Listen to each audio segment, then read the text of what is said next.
Good morning. જય શ્રી સ્વામિનારાયણ વિદ્યાર્થી મિત્રો.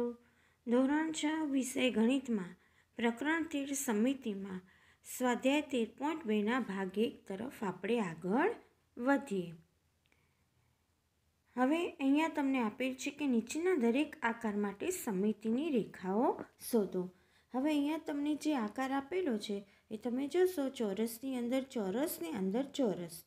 તો એને તમે જોઈ શકો છો કે આપેલ આકારમાં 4 સમિતિની રેખાઓ થાય છે અને આ રેખાઓને L1, L2, L3 અને L4 વડે દર્શાવવામાં આવેલી છે. આપણે રેખા દોરીએ તો ખબર પડે છે.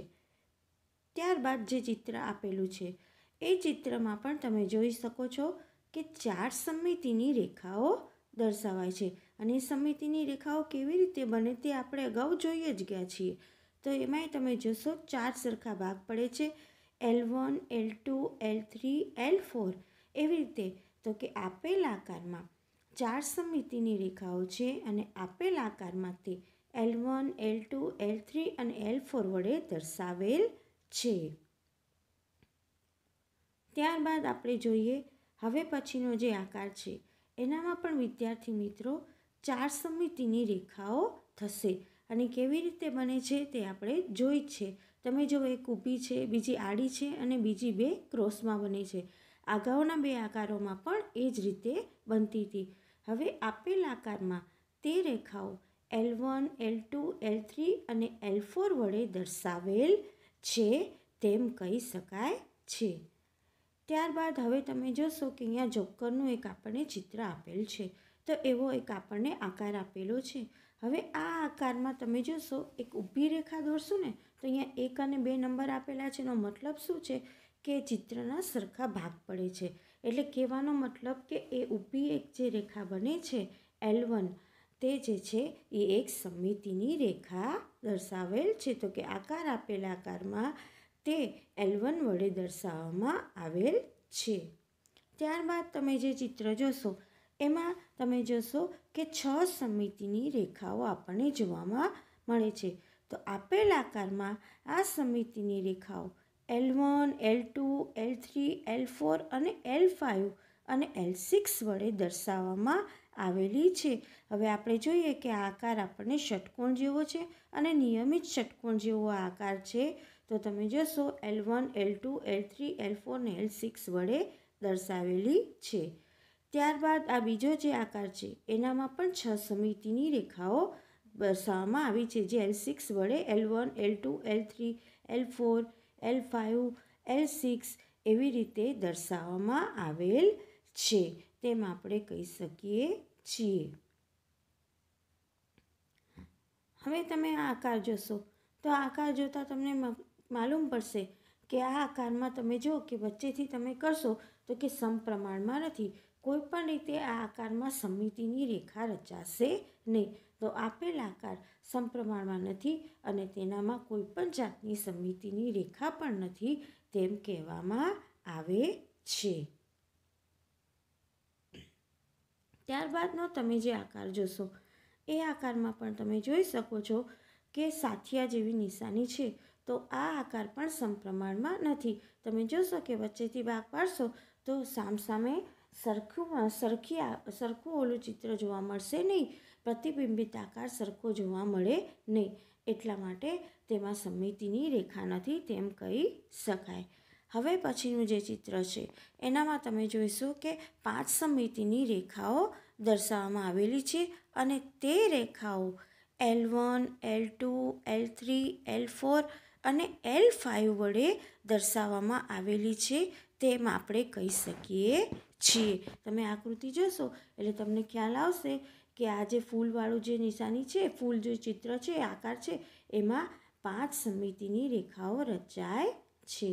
હવે તમે જોઈ શકો છો કે અહીંયા તમને વિવિધ આકાર આપ્યા છે અને એની કાચી આકૃતિ દોરી છે અને એમાં કેટલી સમિતિની રેખાઓની સંખ્યા છે તે આપણે જોઈ શકીએ કે આપણને જે આકાર જે છે સમબાજુ ત્રિકોણનું માંગ્યો છે. તો એની આકૃતિ આપણે દોરેલી છે. તો તમે જોશો સમબાજુ ત્રિકોણની ત્રણેય બાજુઓ સરખી હોય, ત્રણેય બાજુના માપ સરખા હોય તો એમાંથી તમે જોશો કે 3 સમિતિની રેખાઓ રચાય છે. તો સમિતિની રેખાઓની સંખ્યા આપણે શું આવશે 3 આવશે એમ આપણે કહી શકીએ છીએ. એ આકૃતિ પરથી ખ્યાલ આવે છે.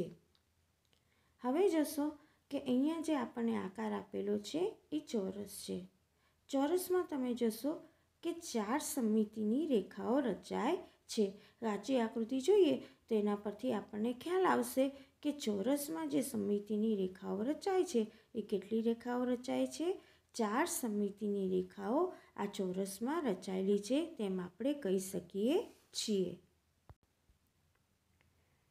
હવે આગળ તમે જોશો કે અહીંયા તમે લંબચોરસ આકાર આપેલો છે. હવે એની કાચી આકૃતિ જોઈશું તો લંબચોરસની સામસામેની બાજુઓ સરખી હોય તો એ જોઈએ તો તમે જોશો કે એને આડી અને ઊભી એવી રીતે 2 સમમિતિની રેખાઓ એની રચાય છે.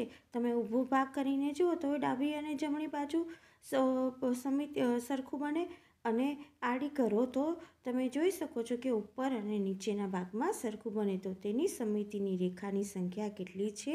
2 છે તેમ કહી શકાય. હવે એના પછી આપ્યો છે સમદ્વિબાજુ ત્રિકોણ. વિદ્યાર્થી મિત્રો, સમદ્વિબાજુ ત્રિકોણમાં હવે ત્રિકોણની 2 બાજુના માપ સરખા હોય તો તમે જોશો કે એમાં એક ઊભી જે છે એ સમમિતિની રેખા સમદ્વિબાજુ ત્રિકોણમાં રચાઈ છે. આપણે આ આકૃતિમાં જોશો કે એક ઊભી રેખા રચાણી છે કે જેનાથી ત્રિકોણના સરખા ભાગ પડે છે અને સરખો ભાગ એક જેવો ભાગ એક બાજુ છે એવો ને એવો સરખો ભાગ બીજી બાજુ પણ જોવા મળે છે. તો એની સમમિતિની રેખાની સંખ્યા 1 છે તેમ આપણે કહી શકીએ છીએ. ત્યારબાદ આપણને આપ્યો છે સમબાજુ ચતુષ્કોણ. સમબાજુ ચતુષ્કોણની આપણે કાચી આકૃતિઓ જોઈ તો એના પરથી તમને ખબર પડશે કે સમબાજુ ચતુષ્કોણમાં સમમિતિની રેખા 2 રચાય છે. તો એની સમબાજુ ચતુષ્કોણની કાચી આકૃતિ દોર્યા બાદ આપણને માલુમ પડશે કે એની સમમિતિની રેખાઓની સંખ્યા 2 છે. અહીંયા તમે આકૃતિમાં તમે જોઈ શકો છો કે વચ્ચેથી સામસામે જેમ વિકર્ણ હોય એ સ્વરૂપે એની સમમિતિની રેખા રચાય છે. ત્યારબાદ તમે વર્તુળ. હવે આ વર્તુળમાં તમે જોઈ શકો છો વિદ્યાર્થી મિત્રો અસંખ્ય સમમિતિની રેખાઓ પસાર થાય છે. વર્તુળમાંથી અસંખ્ય સમમિતિની રેખાઓ તમે પસાર થાય છે એની કાચી આકૃતિ દોરી છે અને બાજુમાં સમમિતિ રેખાઓની સંખ્યા જોઈએ તો વર્તુળમાં કેટલી સમમિતિની રેખા હોય તો વર્તુળમાં સમમિતિ રેખાઓની સંખ્યા અસંખ્ય છે તેમ આપણે કહી શકીએ છીએ. અને આકૃતિ પરથી પણ વિદ્યાર્થી મિત્રો આપણને આ વાતનો ખ્યાલ આવે જ છે. હવે આપણે જોઈએ કે તમે એવો ત્રિકોણ દોરી શકો છો કે જેને એક સમમિતિની રેખા હોય તો તમે જો સમદ્વિબાજુ જે ત્રિકોણ હોય એને માત્ર અને માત્ર એક જ સમમિતિની રેખા હોય. આપણે આકૃતિમાં જુઓ કે અહીંયા આકૃતિમાં તમે જોશો સમદ્વિબાજુ ત્રિકોણ દોર્યો છે એમાં એક જ સમમિતિની રેખા L તમને જોવા મળશે. હવે એના પછી એવું કીધું છે કે તમે એવો ત્રિકોણ દોરી શકો છો કે જેને 2 સમમિતિની રેખા હોય તો જો ના એવો કોઈ જ ત્રિકોણ ન હોય કે જેને માત્ર 2 સમમિતિની રેખાઓ હોય. તો કે માત્ર 2 સમમિતિની રેખા હોય તેવો ત્રિકોણ દોરી ન શકાય.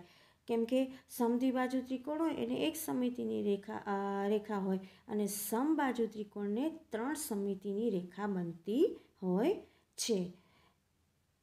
ત્યારબાદ આપ્યું છે 3 સમમિતિની રેખા હોય એ. તો આપણે અગાઉ કીધું કે સમબાજુ જે ત્રિકોણ હોય એને 3 સમમિતિની રેખા હોય છે. હવે આપણે આકૃતિમાં જોશો કે L1, L2, L3 એવી રીતે 3 સમમિતિની રેખા દર્શાવવામાં આવેલ છે. ત્યારબાદ એવું કીધું છે કે ચોરસ ખાનાવાળા કાગળ પર નીચેના આકાર દોરો. કેમાં આપ્યું છે કે એક ત્રિકોણ કે જે આડી રેખા પર સમમિત હોય પણ ઊભી રેખા પર ન હોય. તો આપણે જો અહીંયા એક આપણે જોયું છે કે ત્રિકોણ એક દોર્યો છે આડો કે જે આડી રેખા પર સમમિત હોય. તો કે જે આડી રેખા પર સમમિત હોય પણ ઊભી રેખા પર સમમિત ન હોય તેવો ત્રિકોણ સમદ્વિબાજુ ત્રિકોણ છે અને L એની સમમિતિની રેખા દર્શાવેલ છે. આપણે આકૃતિમાં જો આડો ત્રિકોણ દોરેલો છે તે તમને જોવા મળશે.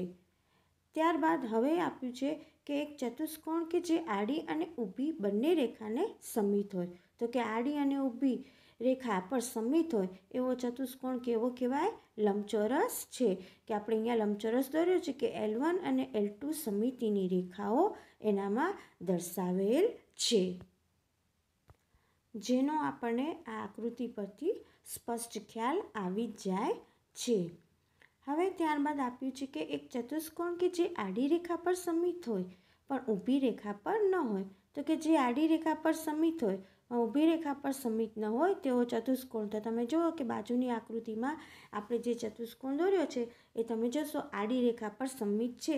તો તમે જોશો કે આ આકૃતિમાં દર્શાવેલ જે ચતુષ્કોણ છે એમાં એલ સમમિતિની રેખા દર્શાવવામાં આવેલ છે. આડી રેખાથી એટલે એમાં ઉપર અને નીચે સરખા ભાગ પડ્યા. ત્યારબાદ આપ્યું છે એક ષટકોણ જેને બરાબર બે સમિતિની રેખા હોય. તો આપણે અહીંયા એવો ષટકોણ દોર્યો છે કે જેને બે સમિતિની રેખા છે તે બાજુની આકૃતિમાં દર્શાવેલી છે. જો એક આડી અને બીજી ઊભી. તો કે બાજુની આકૃતિમાં દર્શાવેલ છે કે L1 અને L2 એની બે સમિતિની રેખાઓ દર્શાવવામાં આવેલી છે. હવે આ ષટકોણમાં તમે જો આડી અને ઊભી એ બે જ સમિતિની રેખાઓ દર્શાવવામાં આવેલ છે. એના પછી આગળ જશો કે એક ષટકોણ જેને 6 સમિતિની રેખાઓ હોય. તો તમે જો નીચે બાજુમાં જે આકૃતિ દોરી છે એ નિયમિત ષટકોણની દોરેલી છે. નિયમિત ષટકોણ એટલે જેની બધી બાજુઓ સરખી હોય એ અને બધા ખૂણાના માપ પણ સરખા હોય. તો નિયમિત ષટકોણ એટલે આ ષટકોણની 6 બાજુઓ શું છે? સરખી છે. તો આ ષટકોણ કે જેને 6 સમિતિની રેખાઓ છે તે બાજુની આકૃતિમાં દર્શાવેલ છે. તો આપણે જોશું અહીંયા આકૃતિમાં L1, L2, L3, L4, L5, L6 એ સમિતિની રેખાઓ આપણને દર્શાવેલી જોવા મળે છે.